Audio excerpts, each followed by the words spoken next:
नमस्कार इंडिया। मैं Sunita Handa, district director of Goa and anti corruption foundation of India, आप सबका हार्दिक अभिनंदन करती हूँ। मैं आज पहली बार आप सबके रूबरू हो रही हूँ और आपसे कुछ कहना चाहती हूँ। नेचुरल है, अभी जो टॉपिक चल रहा है, अभी जो सिचुएशन चल रही है, उसके हिसाब से हम कोरोना के बारे में ही बात करेंगे। बहुत से लोगों से हम सुनते आए हैं, कोरोना ऐसा, कोरोना वैसा, कोरोना में ये कोरोना, कोरोना में वो कोरोना, कोरोना में वो कोरोना, बहुत चीज़ें सुनते आए हैं। और हम कितना पालन कर रहे हैं वो तो आपकी सिचुएशन सबको बता ही रही हैं।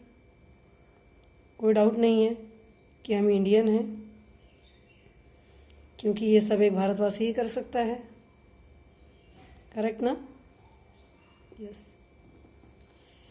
मैं बात कर रही हूँ कोरोना की, कि आज कोरोना हमारे देश में बहुत ज़्यादा फैल गया है, दोबारा से, फिर से। और हम ये भी जानते हैं कि ये कोरोना कहाँ से आया? चीन से। ये इतना गंदा वायरस, ये एक जानलेवा, कहते हैं ना, जानलेवा बंदूक की गोली जो मारी है हमें, वो चीन ने मारी है, ये भी हमें पता है।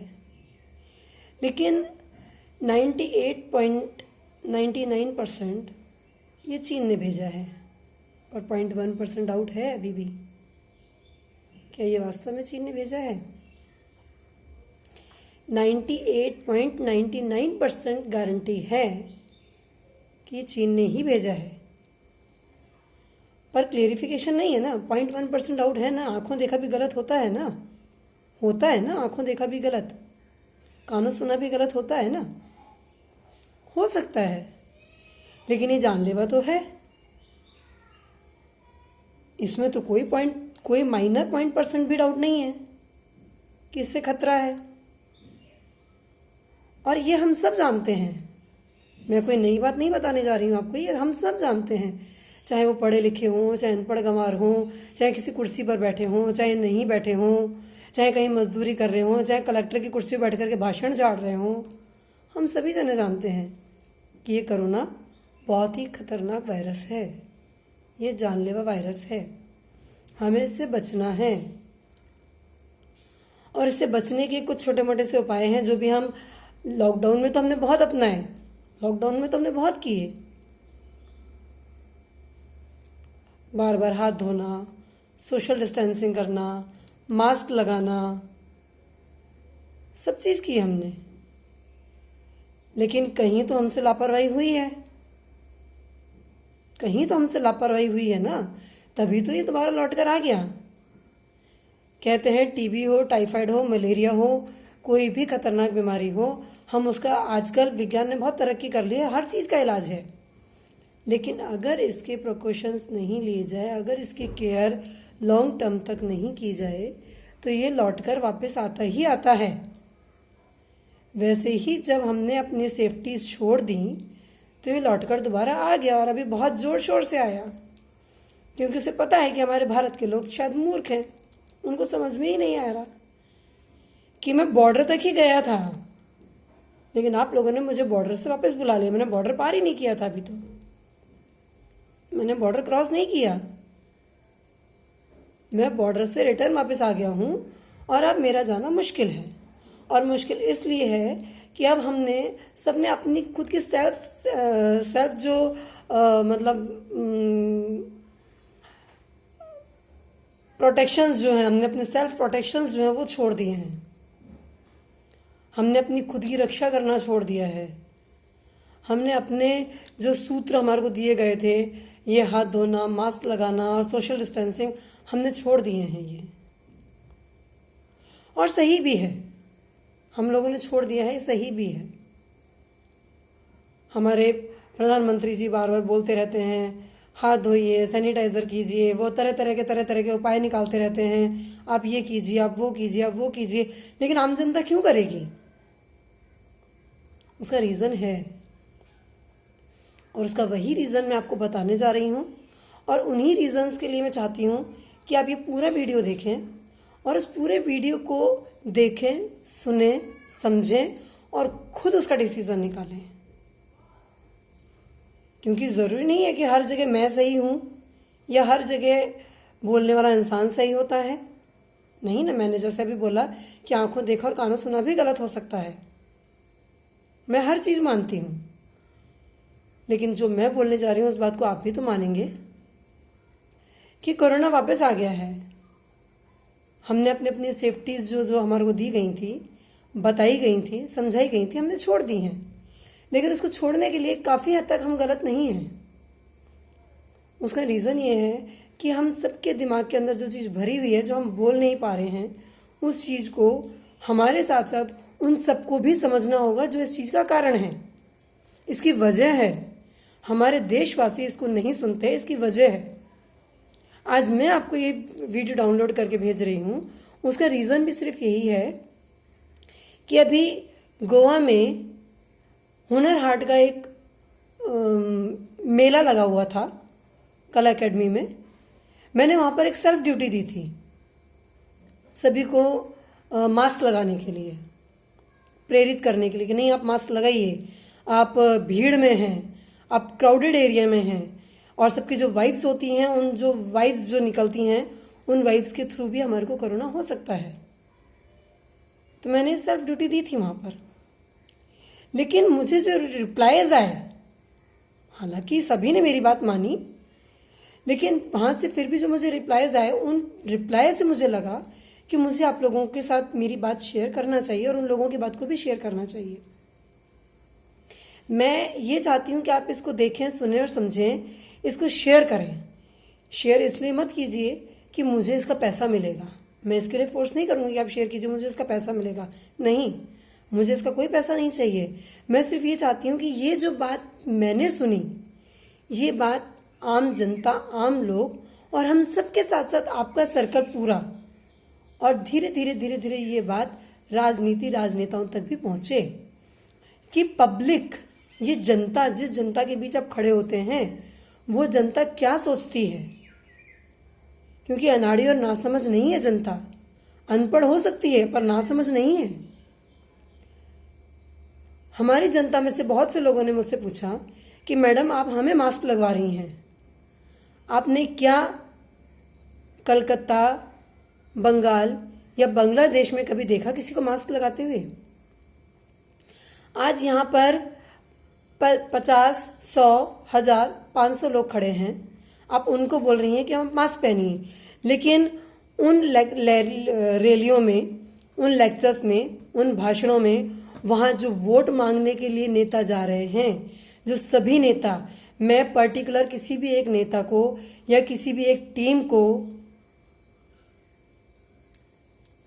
नहीं बोल रही हूँ। मैं नहीं बोल रही हूँ कि वो बीजेपी है या वो कांग्रेस है या वो आम पार्टी है या वो जो भी पार्टियां हैं इलेक्शंस में जो भी खड़े होते हैं, मैं पर्टिकुलर किसी एक को नहीं बोल रही हूँ। जो भी वहाँ से इलेक्शंस लड़ रहे हैं और जो वहाँ रैलियाँ कर रहे हैं, जो वहाँ पर भाषण दे रहे हैं, जो वहाँ पर लोगों को इकट्ठा कर रहे हैं, और उनकी तादाद 100, 500 या 1000 नहीं है, उनकी तादाद 5000, 10000, 15000, 25000, 50000 तक की है। और जितना हम लोग जो टीवी के अंदर हम देखते हैं, बहुत से लोगों को हम स्पीच सुनते हुए देखते हैं, उस भीड़ को, तो अंदाज लगा सकते हैं कि उनकी तादाद कितनी होगी। उन लोगों में आपने कितने लोगों को मास्क लगाए हुए देखा? कहाँ आपने सोशल डिस्टेंसिंग देखी? कहाँ आपने सैनिटाइजर से हाथ साफ करते हुए देखा लोगों को? क्या देखा? क्या दिखाई दिए? और क्या ये उन राजनेताओं को दिखाई दिया जिन्होंने ये रूल्स और रेगुलेशंस निकाले हमें फॉलो करवाने के लिए कि अगर कहीं मौत होती है तो सिर्फ 20 लोग जाने चाहिए, अगर किसी घर में शादी, फंक्शन या प्रोग्राम होते हैं तो वहाँ 50 लोग जाने चाहिए, कोई पार्टी सेलिब्रेशन हो 50 से ज़्यादा लोग अलाउड नहीं है, अगर आप अपनी कोई पर्सनल कन्वर्सेशनिंग कर रहे हैं, कोई मीटिंग कर रहे हैं, कोई आपसी कोई बातचीत कर रहे हैं, वहाँ पर 4 से 5 बंदे साथ हो सकते हैं, उससे ज़्यादा को आपको अनुमति नहीं है।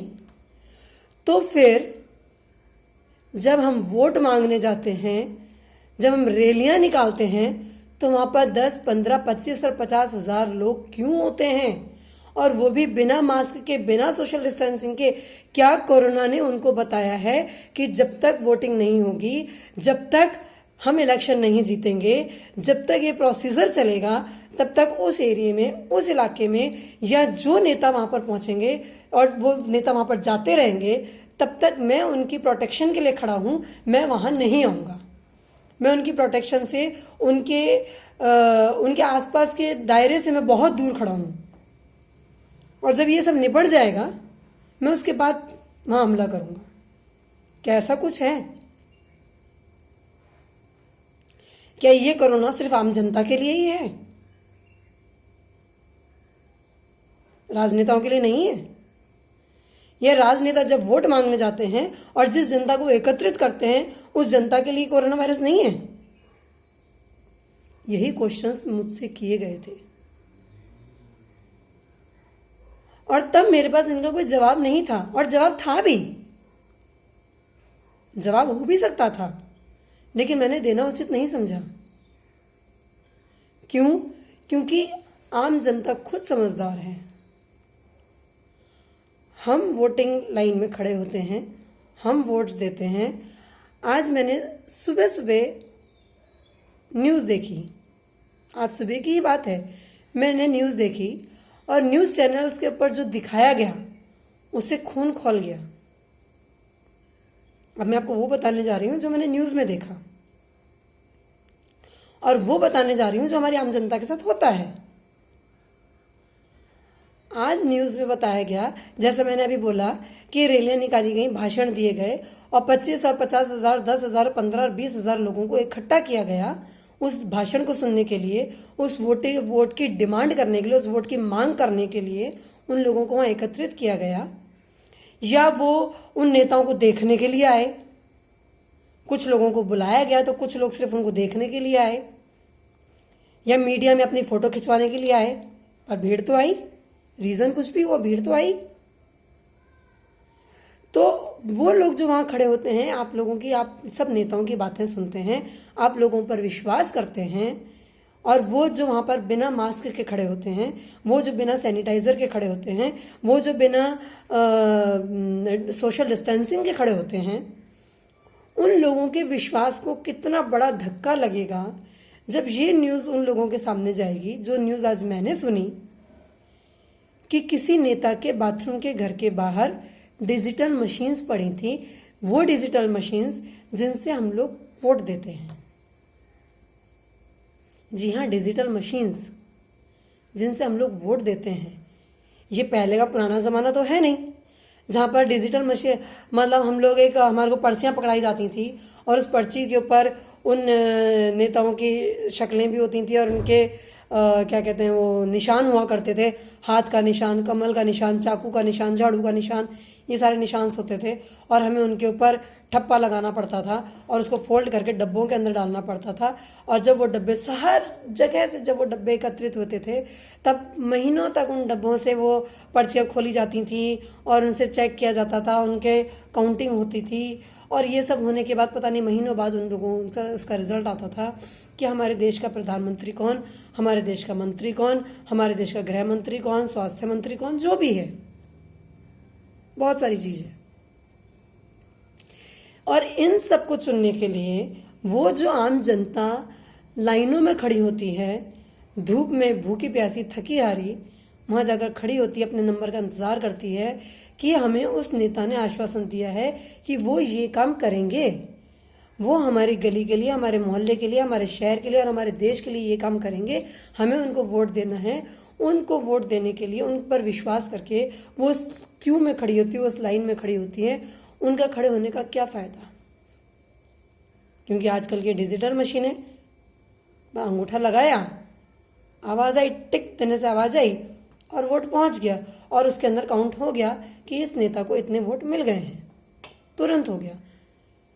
सिर्फ कैलकुलेशन कितना सा रह जाता है कि जो हर मोहल्ले में या हर शहर में जो बीजेपी के या कांग्रेस के या आम जनता के या जो भी इलेक्शंस लड़ रहे हैं, जो जो भी उनके साइंस हैं, उनको किसको कितने वोट्स, कितने काउंटेड वोट्स मिले हैं, उनको ऐड करना होता है और बस रिजल्ट आ जाता है। लेकिन उन लोगों के विश्वास का क्या होगा जिन लोगों ने इतनी मुश्किल से खड़े होकर के आप लोगों पर विश्वास करके वो वोट दिए हैं और डिजिटल मशीनें पकड़ी जा रही हैं जहां पर एक ही नेता के सारे वोट्स पहुंचे हुए होंगे, क्योंकि मशीनें चुराने का तो रीजन यही होता है ना कि सिर्फ मेरा नेता जीते, जिसने मुझे पैसा खिलाया है सिर्फ वो जीते।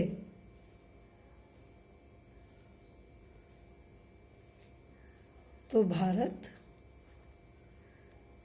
हमारे भारत के लोगों को जागने की ज़रूरत है। एक दूसरे के ऊपर दोष देने की ज़रूरत नहीं है, एक दूसरे को ब्लेम करने की ज़रूरत नहीं है। अपनी अंतरात्मा को जगाइए, अपनी अंतरात्मा को, कि क्या हम सही कर रहे हैं, क्या जो देश में हो रहा है वो सही हो रहा है। अपने आप को जगाओ, अपने आप से ये सारे सवाल पूछो। हम लोग किस पर विश्वास कर रहे हैं, क्यों विश्वास कर रहे हैं, और जो देश में हो रहा है क्या वो सही हो रहा है। इन सब सवालों के जवाब आप अपने आप से पूछिए। जब आप 4 लोग मिलकर खड़े होकर के बातचीत करते हैं ना, तब आप इसकी और उसकी बुराइयां करने की जगह अगर आप ये पता करने की कोशिश करें कि जो हमने वोट दिया है वो सही मेंबर को पहुंचा कि नहीं पहुंचा, या जिसने हमसे जो वादे किए थे वो वादे हमारे पूरे हुए कि नहीं हुए,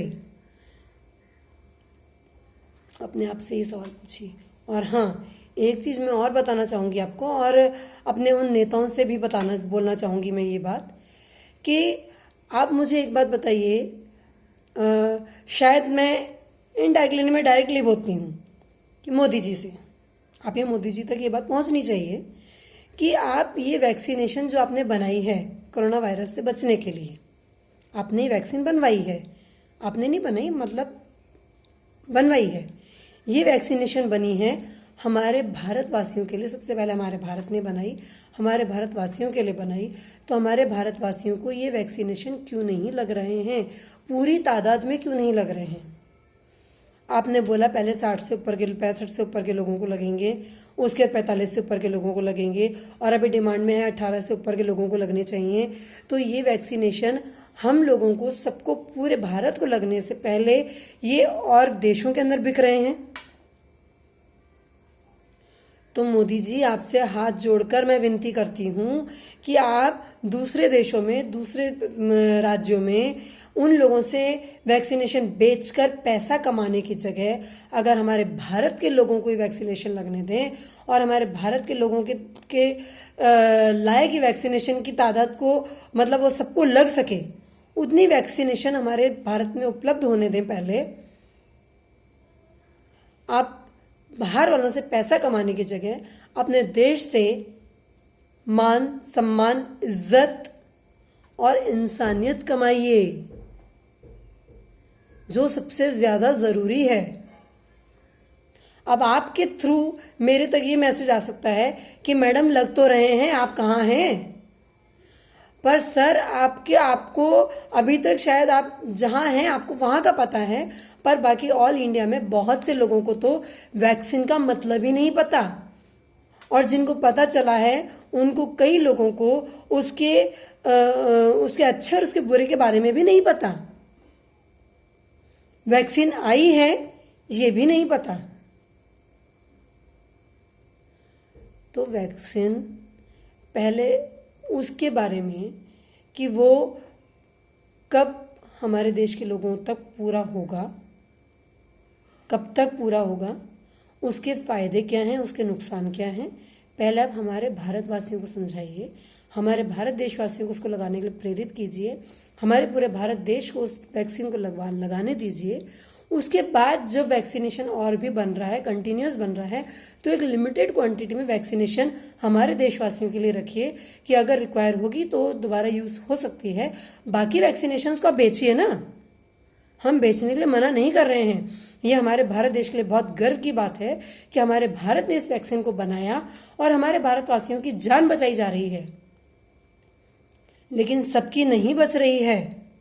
सबकी जान बचाने के लिए आपको सबसे पहले अपने भारत देश में इसकी म्याद को कंप्लीट करना पड़ेगा, इसको पूरा करना पड़ेगा। ये हमारे भारत देशवासियों के हर एक गांव में, हर एक शहर में जब तक सबको नहीं लग जाता, मेहरबानी करके आप वैक्सीन को बाहर बेचने की भी सोचिए मत। आप सोचिए भी मत इसको बाहर बेचने का। और जब ये पूरा हो जाए तब आप बेचिए, आपको कोई मना नहीं करेगा। दूसरा देश हमारे देश का फायदा उठा रहा है। हम ये नहीं कह रहे कि आप इंसानियत से पीछे हटिए, लेकिन वो इंसानियत पहले आपको भारत ने चुना है, आपको भारतवासियों ने चुना है, आपको भारत के विश्वास ने चुना है। तो आप पहले भारत का विश्वास जीतिए, उसके बाद आप पैसा कमाइए, उसके बाद आप देश को बेचिए, दूसरे देशों को वैक्सीन बेचिए, दूसरे देशों को वैक्सीन्स बेचिए। कहीं से कुछ भी मनाही नहीं है सर। और मेरी आम जनता से अपील है कि मेरी इस बात को सुनिए, समझिए, शेयर कीजिए और खुद समझने की कोशिश कीजिए कि मैं कितना सही बोल रही हूँ और कितना गलत बोल रही हूँ। आपको क्या सही लगता है, क्या गलत लगता है। और जब तक आप ये सोचते हैं, जब तक आप ये विचार करते हैं, तब तक के लिए नमस्कार। जय भारत, जय भारत।